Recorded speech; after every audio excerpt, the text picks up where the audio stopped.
Hi everyone. So today we are creating something called a symbolic self-portrait. And this is a little different than what you would normally do for a self-portrait. If you think to a time when you've had to draw yourself, you've looked in a mirror and you draw what you see. Well, this is a little different. This is more about using the ideas about you, the important things about you and what you want other people to know about you, and creating a design based on those ideas. So for this project, all you need right now is paper and something to write with. So that might mean a piece of computer paper or whatever blank paper you can find, okay? And something to write with. So we're going to start by brainstorming. So I want you to start by thinking about what's important to you. What about you, your life, your family are things that you would want people to know? So for instance, if I use myself as an example, I am going to write that I have 3 children. I have 3 boys. I have a pet cat named Coco. She's very important to us. I'm not from Cape Cod, I'm from Providence. But I've been on Cape Cod for a really long time now, many years. So I'll write Cape Cod down as well.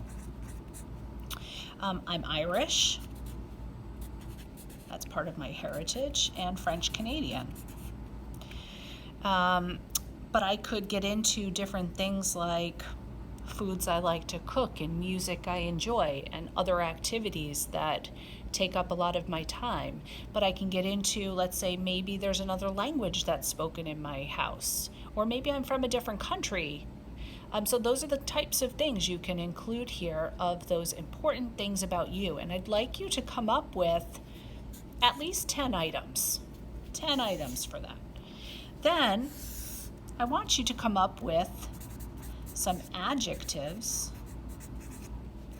to describe you. So think about that. How would you describe yourself? Or maybe how would somebody else describe you? Maybe they would describe you as friendly or funny, maybe artistic or athletic. So I want you to come up with as many adjectives as you can, describing words that you think describe you. So now we're going to take this idea of these items and transform it into a design, into a picture. So we're using this idea and creating symbols for these. So I'm going to start by showing you just a few examples of ones that actually I just found these on the internet of people's symbolic portraits. And let's start with this one. Now let's take a look at how this person created this. This person started, and this is how we're going to start ours. We're going to start with one basic shape. This person used a profile picture of their head. So you could do something like that. You could use the shape of your head to get started, or you could choose something else as your basic shape. Maybe one of the items that were important to you, you could use as the main shape on this picture.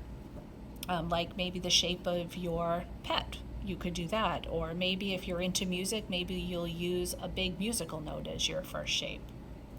So once you have that first shape, then you're going to fill it with all of those ideas that we came up with of things that are important to you. You're going to draw those images within that shape. They can overlap, some can be small, some can be big, but you want to fill the whole space. Then after you finish that, you're going to go into the background and use the adjectives that you brainstormed and create a design of words in the background. So maybe you'll make, like this person created the word quiet very, very creatively. They used different colors in the letter and made block letters. Well, it's up to you how you design yours. But maybe you'll fill the space with big letters, or maybe you'll use small letters and create a pattern. So it's really up to you how you do that. So in order to get started, you're going to take a piece of paper and do what we did first, and then you could just turn it over and use the other side if you wish. But you're going to start with one big shape, and I used the shape of a cat to symbolize my cat Coco. And so I'm going to start to fill in here with images from my list of ideas about me.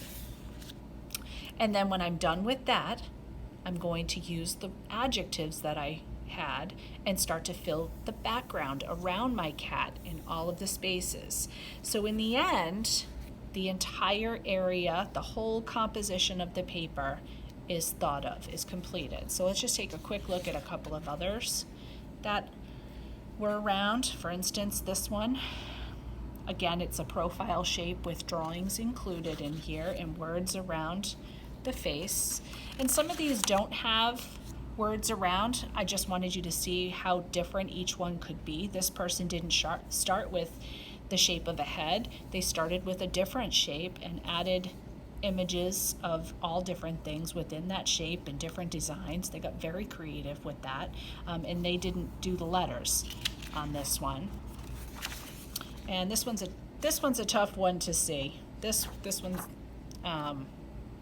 is a very small image, so we won't look closely at that one right now. But I'd just like you to start for today. Start with your brainstorming. Find a shape that you'd like to begin with for the large shape, and then start to fill in the area with images and words around the outside.